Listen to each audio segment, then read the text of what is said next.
Pai e bondoso Deus, como carecemos da guia da tua luz, vinda diretamente do teu trono, para iluminar o nosso caminho, a nossa mente, a nossa compreensão, para fazermos bom proveito, pelo qual esta palavra, estes ensinos e instruções foram-lhe primeiramente concebidas em teu coração, para que depois se fizesse substanciosa no nosso. Então, Pai, nos abençoe com esta graça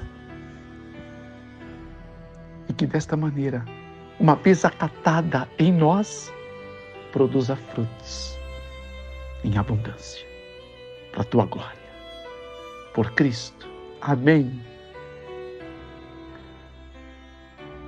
Nós estudaremos juntos e refletiremos a 13ª lição, o processo do juízo, conforme a Bíblia nos apresenta. Amém? E aqui nós encontramos um texto muito áureo que nos diz: Deus é o nosso juiz. Ponto. Isaías 35:4. Desta forma, sabemos que Ele é imparcial ao julgar, porque está escrito que Ele não faz acepção de pessoas. Romanos 2:11, Colossenses 3:28. E também Deuteronômio 10:17, entre outros textos. Essa é uma boa notícia para qualquer um de nós. Apesar de seres decaídos, desde que o pecado entrou no mundo, essa herança maldita passou para todos, conforme está escrito em Romanos 5, verso 12. E até hoje sentimos o peso desta outorga que herdamos de nossos pais. E com julgamento imperfeito e tendência à parcialidade e preconceitos, tendemos normalmente a transportar algumas pessoas para as alturas e depois acabamos recusando a entrada de outras pessoas. Ainda assim, Deus, que conhece o coração e os pensamentos e também as motivações de cada um de nós, porque somente Ele pode ter acesso ao coração do homem. Ele pode também entregar a cada um uma sentença imparcial e justa. Este é o objetivo e o caráter de Deus. Por meio de seus juízos, Ele revela e ao mesmo tempo restaura a sua glória e vindica o seu caráter.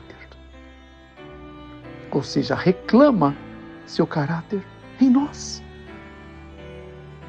mas não obriga a nada. Ele o faz aberto e coerentemente para que todos saibam que Ele é bom. Ele até sugere que nós provemos e vemos com os nossos próprios olhos, ao redor da natureza, ao redor dos homens de boa vontade. E esses são aqueles que confiam nele. Salmo 34:8. Ele também quer que todos os seres inteligentes do universo compreendam os seus propósitos e saibam que Ele lida com o mal de maneira justa. Amém? desta forma, nenhum grau de impiedade no coração de qualquer homem passará desapercebida diante do seu juízo perfeito. Ele salva os pecadores com justiça quando há genuíno arrependimento. Vale a pena ler Ezequiel 18, versos 21, 23, 32, 33, 11 e Romanos 3, 21 a 26. Por que não dedicar um tempo a essa leitura, sendo que ela representa crescimento espiritual para mim e para a tua salvação? Amém? E também está escrito na segunda epístola de Paulo aos Coríntios 5:10, é necessário que todos nós compareçamos diante do tribunal de Cristo, para que cada um receba segundo o bem ou mal que tiver feito por meio do corpo. Deus julgará o mundo, meu irmão, isso você sabe. Agora, veja os textos. Eles são numerosos no Antigo e no Novo Testamento, sem ambiguidade alguma. Deus é perfeito em conhecimento. Jó 37:16, e conhece todas as coisas meticulosamente. 1 João 3:20, incluindo as intenções mais secretas dos nossos corações. Eclesiastes 12:14 e Jeremias 17:10. Podemos nos esconder de tudo e de todos, mas nada está escondido de Deus. Salmo 139, 1 a 4, verso 7 até o 7, e 23 e 24, especialmente para você e para mim. Portanto, ele não precisa de um julgamento para conhecer a vida de cada um de nós, certo? São apenas uma adaptação divina, feita por causa das suas criaturas, tanto as do céu quanto as da terra. Esse processo é de natureza cósmico-histórica, diz o autor, visto que Lúcifer deu início à rebelião no céu e em seguida a espalhou a este mundo, segundo Apocalipse 12, 7 a 9, o processo do juízo do tempo do fim, com suas 3 frases, ou melhor, fases principais: o juízo pré-advento, o juízo milenar e o juízo executivo. Guarda essas expressões, ou pelo menos assinale-as. Todo o processo termina com o ato de vindicação, ou reclamar, dos justos, a segunda morte dos ímpios. Ou seja, o caráter de Deus tem que ser visto naqueles que serão chamados justos, para que não haja dúvida no universo que Deus foi imparcial e justo. Amém. Agora, veja esse texto de Daniel 7:22. Até que veio o ancião de dias e foi dado o juízo aos santos do Altíssimo, e chegou o tempo em que os santos possuíram o reino. Que texto fantástico! Em suma, o nosso destino é determinado na vida presente. Os que estão em Cristo têm assegurada sua vindicação no juízo. E os que não estão em Cristo permanecem sob condenação. Veja bem, segundo o texto que há pouco eu recitei para você, é necessário que todos compareçamos diante do tribunal de Cristo. Não existe um decreto divino arbitrário que eleja alguns para a salvação e outros para a perdição. Não existe isso. Cada um é responsável por seu próprio destino, segundo o caráter que vindicou, ou seja, o caráter que tomou para si, ou de Deus, ou o do mundo, do que impera neste mundo. O caráter é igual ao destino. Que coisa interessante para se pensar. E há um livro inspirado chamado Orientação da Criança, página 229, que diz que o caráter formado nesta vida determinará o destino eterno. Que a vinda de Cristo não muda o caráter, apenas o mantém. Gálatas 6:7, Romanos 2:11, Gálatas 3:28 e Colossenses 3:25. Aquilo que o homem plantar, ele há de colher. Não há acepção. No fim, o juízo não é o momento em que Deus decide nos aceitar ou rejeitar, meu irmão, mas o momento em que Ele indica qual é a nossa escolha final. Se o aceitamos ou não aceitamos. Uma escolha manifestada pelas nossas obras ao longo de nossas vidas ou do tempo que nos foi concedido na carne para vivermos aqui. O juízo pré-advento significa julgamento antes do retorno de Cristo, como diz o nome. É encontrado em muitas passagens nas Escrituras, como em João 5:25-29, 2 Coríntios 5:10, mais uma vez, Apocalipse 20, versos 11-13. Desta maneira, vale lembrar e vale, eu insisto, que você procure ler, que assinalar e compreender o que significa isto, juízo pré-advento, como também Daniel 7:9-14, Mateus 22, 1-14, Apocalipse 11, verso 1, 18, 19, 14, 6-7. Você vai ter contextualizado no seu coração o néctar do que Deus vai fazer. E se isso estiver dentro de você, eu tenho certeza, você vai fazer uma escolha muito melhor. Porque a palavra de Deus é lâmpada para os meus e teus pés e luz para o meu e teu caminho, minha irmã. O que isso significa? É que se todos os seres humanos serão julgados, isso deve ocorrer antes de suas respectivas ressurreições. Porque nelas eles receberão a recompensa final. De novo, eu repito, João 5, 28 e 29. Os mortos em Cristo sairão de onde forem depositados para receber a sentença da vida eterna.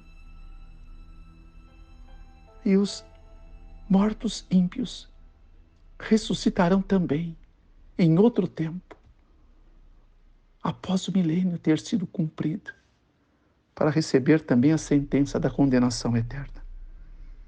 Ou seja, os mortos já possuem o seu juízo, segundo o texto. O livro de Daniel nos ajuda a entender tanto o tempo quanto a natureza desse juízo pré-advento. Presta atenção. No final dos 2.300 dias simbólicos, em 1844, o santuário celestial seria purificado, ou seja, o santuário do céu. Daniel 8,14. Compare com Hebreus 8:23, do céu. E o juízo investigativo pré-advento começaria. Então nós temos a data que começou. 1844. Se você quiser um dia, por que não 22 de outubro? É para se refletir, hein? Repito, Daniel 7, 9 a 14. Duas formas diferentes de expressar o mesmo evento. O juízo é em favor dos santos do Altíssimo. Daniel 7, 22, que eu li há pouco para você. E em Mateus 22, 1 a 14, Jesus falou de uma investigação dos convidados para a festa das bodas, ou seja, do casamento. Antes que a festa de casamento começasse, está nesta narrativa, nessa parábola de Jesus. Não dá para deixar de entender. No livro do Apocalipse, o juízo pré-advento investigativo é mencionado na tarefa de medir os que adoram no templo de Deus. Os versos também já lhe dados, em especial Apocalipse 11, 1. E no anúncio de que é chegada a hora em que ele vai julgar o mundo. Apocalipse 14, 7. Junto com 14, versos 14 a 16. O juízo milenar. É muito delicado a compreensão desse juízo. A Bíblia nos diz que na segunda vinda do Senhor Jesus, tanto os santos que estiverem vivos quanto os que forem ressuscitados encontrarão o Senhor nos ares. 1 Tessalonicenses 4, 16 a 17. Todos estes santos serão levados ao céu para habitar nas moradas celestiais já preparadas pelo Senhor. João 14, 1 a 3. Amém? Somente no final do milênio, a nova Jerusalém de Deus descerá a esta terra e se tornará o lar eterno dos salvos, separados por Deus. Apocalipse 21, 1 a 3 e 9 a 11. Desta maneira, durante o milênio, enquanto esta terra permanece desolada, os santos já estarão reinando, meu irmão, com Cristo no céu. Jeremias 4, 23, Apocalipse 20, verso 4. Aleluia! Agora, preste atenção em 1 Coríntios capítulo 6, versos 2 e 3. Eu quero narrar para você.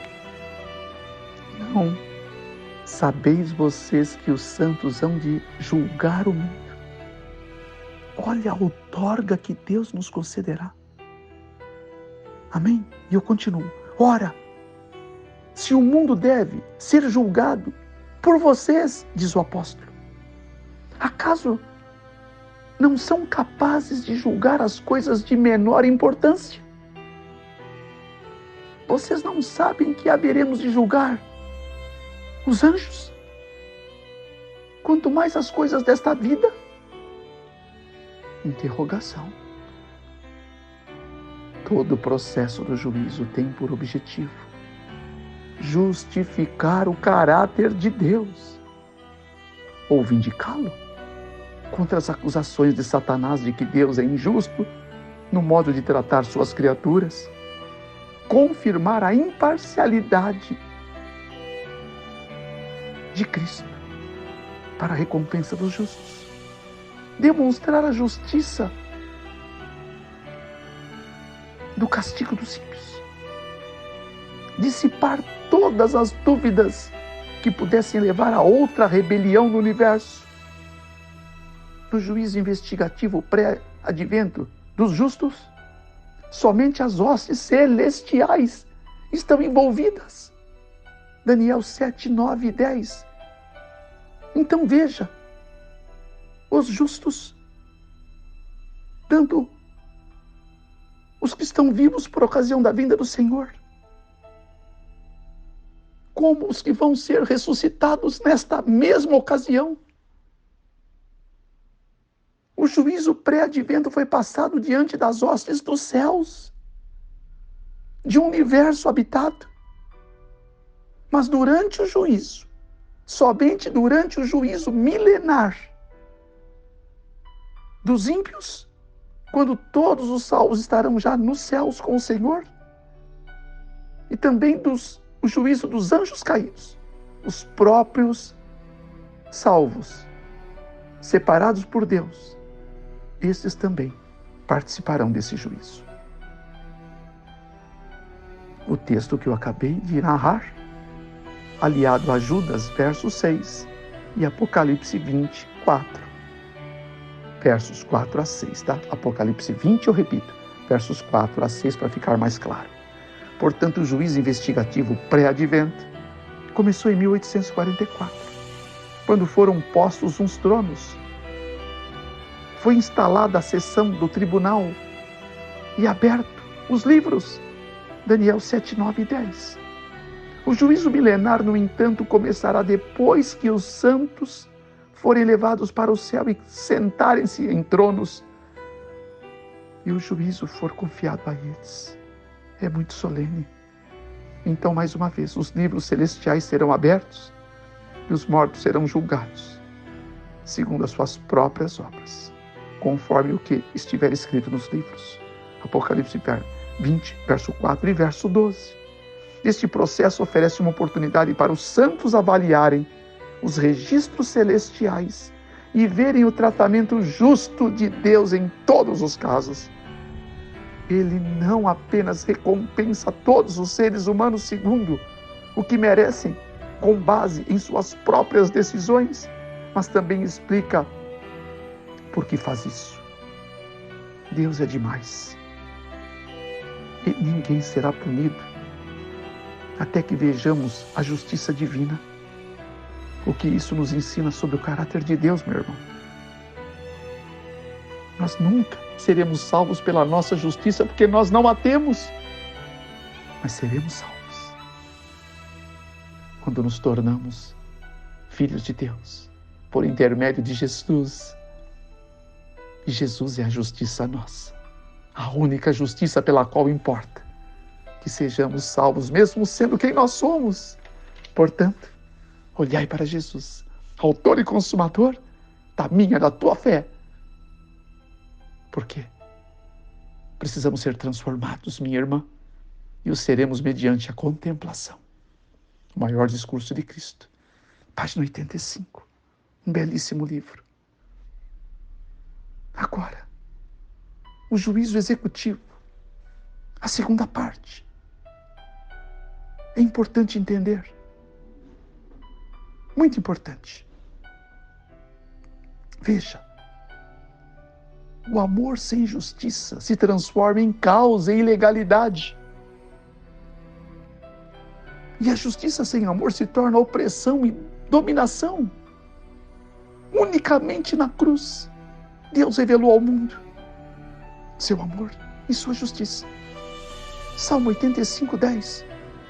Quando a verdade e a misericórdia se encontraram, a justiça e a paz se beijaram. O juízo executivo é a punição final, é irreversível. Por exemplo, na expulsão de Satanás e seus anjos rebeldes no céu, Apocalipse 12, 7 a 12. Na expulsão de Adão e Eva no jardim do Éden, Gênesis 3. Dependeria agora da regeneração deles, através do arrependimento, para que pudessem ser acolhidos novamente para a salvação. Do dilúvio, nos capítulos 6 a 8 de Gênesis. Da destruição de Sodoma e Gomorra, em Gênesis 19 e Judas, verso 7.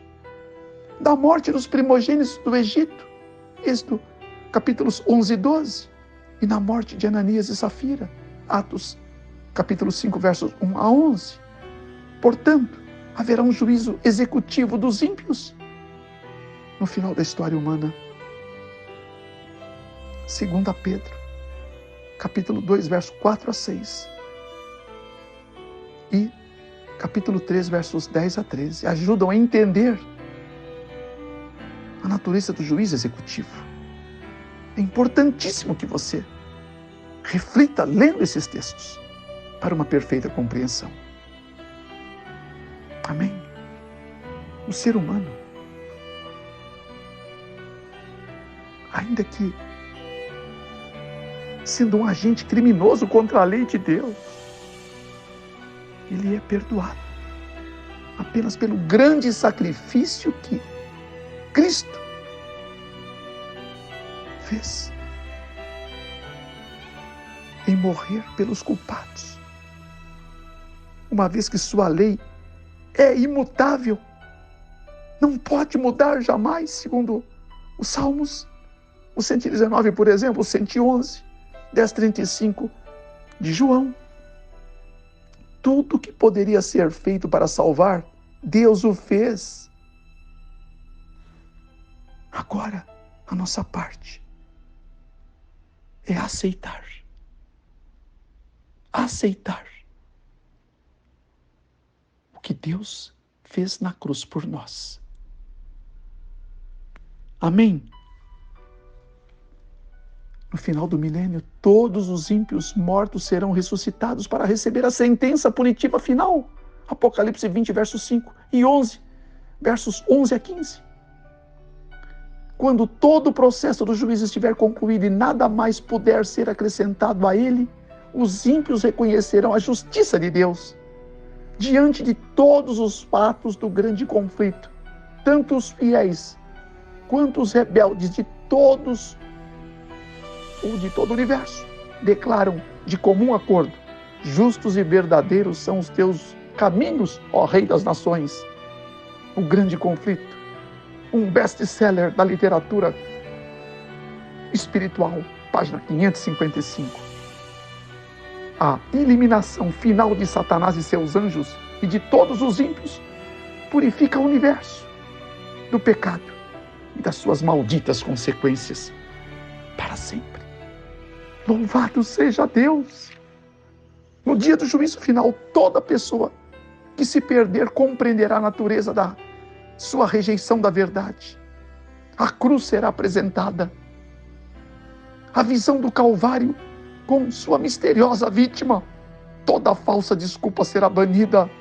Irmão, no juízo do universo, Deus ficará isento de culpa pela existência ou continuação do mal. Será demonstrado que os decretos divinos não são cúmplices do pecado. Não haveria defeito no governo de Deus, nem motivo para a deslealdade. O Desejar de Todas as Nações, página 36, outro livro maravilhoso. Portanto, o mal e qualquer coisa ou qualquer pessoa que se associe a ele serão eliminados da história do universo. Preste atenção. Jesus, como a verdadeira testemunha, apresentará de forma justa nossos casos individuais e proclamará diante de todo o universo que nós, como crentes nele, somos seus. Amém? Pois aceitamos sua morte para nos purificar do pecado. E ele afirmará a sua graça, que ela é suficiente para nós. Aleluia! Para aqueles que rejeitarem Jesus como seu Salvador e permanecerem em suas atitudes de teimosia, não há esperança. A vontade de destruir era a essência de sua própria natureza. Deus precisa, portanto, por amor, fazer com que a natureza desse juízo, que é de execução final, apresente ao mundo a necessidade de reagir ao comportamento destrutivo de seres humanos impenitentes e anjos maus que escolheram ficar do lado do diabo. E se ele não reagisse, o mal triunfaria e a vida seria ameaçada e por fim aniquilada. E a terra, que é purificada do mal, viverá a melhor fase da existência dela. Pai, a visão do Apocalipse, depois de extirpar o que era doente, pecaminoso, sem possibilidade de cura, o Senhor age como rei criador da vida e criará um novo céu e uma nova terra. Em nome de Jesus. Amém.